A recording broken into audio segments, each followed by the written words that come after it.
We have people that reach out to us all the time and they say, look, I think I might have a problem. I'm drinking and I'm drinking every day and I can't stop. Or I'm smoking and I'm smoking every day and I can't stop. But I am not an addict. I don't have a problem. I just need help. What's going on and how can I kind of cut back? And how can I still use, but do so in a responsible way? So here's the question that we're going to tackle, the thought that we're going to wrestle. How do you know if you're really battling a substance use disorder? It used to be, how do we know if you're an alcoholic or a drug addict, right? But we don't use those terms. Now we use substance use disorder. How do you know if you're struggling with a substance use disorder or an alcohol use disorder? That's the question of the day, so stay tuned.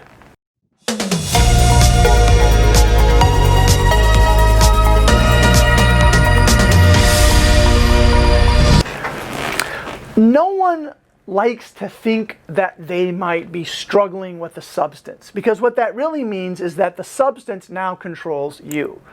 Some people start out drinking or using because in the beginning they're in control of it and they feel like it gives them control. It gives them a sense of relief, or it changes their personality, or relaxes them, or gives them energy. There's many different reasons people use. But how do you know if you have a problem?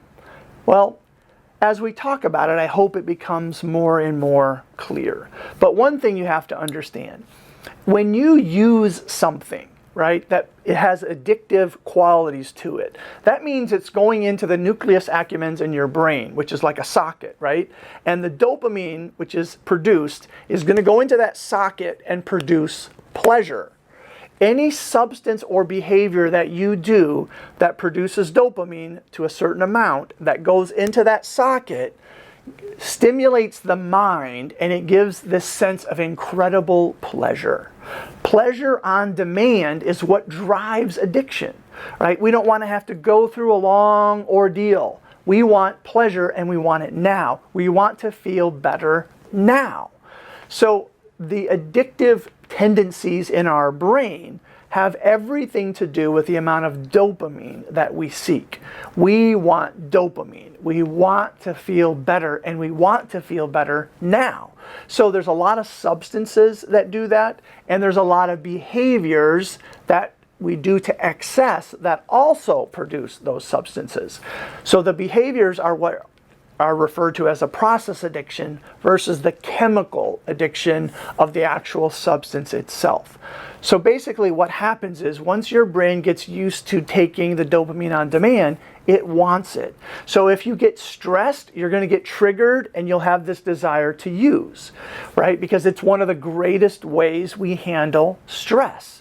If we feel lonely, we're going to get triggered to use because it changes our personality and the substance becomes our very best friend, so we're no longer alone. How do we know that we're having something called a substance use disorder developing within us? So here's some things you have to understand. Number one, the substance becomes our best friend, so everything else starts to pale in comparison. Number two, we can't use even of legal stuff like alcohol in a reasonable amount, right? We have to use to get medicated. We use to get the buzz. We use for that feeling that comes along with it. So we're not just using something, we want the drug. Once you want the drug, you now have a substance use disorder. If it's alcohol that you're struggling with and you're a woman, the government says that basically if you have 3 drinks in a setting, you have a substance use disorder. If you're a man and you have 4 drinks, you have an alcohol use disorder, right? Because what happens is as you start to use, so let's use alcohol as an example. If I'm stressed and I have 1 drink and I never go over 1 drink, then I don't have a problem because the 1 drink actually will push the stress hormones out of my brain.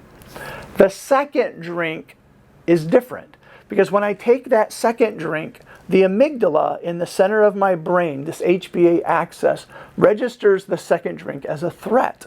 So then it sends a signal to our body that we need stress hormones to fight the threat. 1 drink pushes out the stress hormones.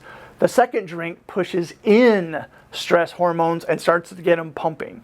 Because what happens is our brain's electrical, right? So it has this rhythmical firing. That's how it normally works. So when you have one drink, right, it still doesn't affect it too much. So it doesn't view it as a threat, at least the brain doesn't. That second drink starts to slow it down. And as your brain's electrical firing starts to slow down, the amygdala registers that as a threat. Because what it's saying is, look, this isn't good. Our brain's not supposed to function at that slow level. So then it starts to pump in adrenaline. So the more we drink, the slower the electrical firing, and the more we sort of numb out. But to compensate, we're getting more and more stress hormones and adrenaline and cortisol pumped into our body. That's why so many people can drink so much and not pass out, because they're countering it with all these stress hormones and these endorphins and this adrenaline, right? And you're high, but you're mellow. So the brain is screaming, right? Because it's in trouble. You know you have an alcohol use disorder if you're doing that to your brain, because a healthy brain doesn't want to slow down. So once the substance takes control of you, it doesn't matter if it's once a week or once a month. It doesn't matter if you can gut check it for 30 days without using and then you have to use again. Once you know that you can't control it, once you know that you can't go without it, guess what? You're now struggling with a substance use disorder, which means you now need help. So look, if this video helped you in any way, like it. If you know somebody who needs to hear this, share it with them. If you need to subscribe to the channel, please smash the subscribe button, because together we know that we can change the world. Doc out.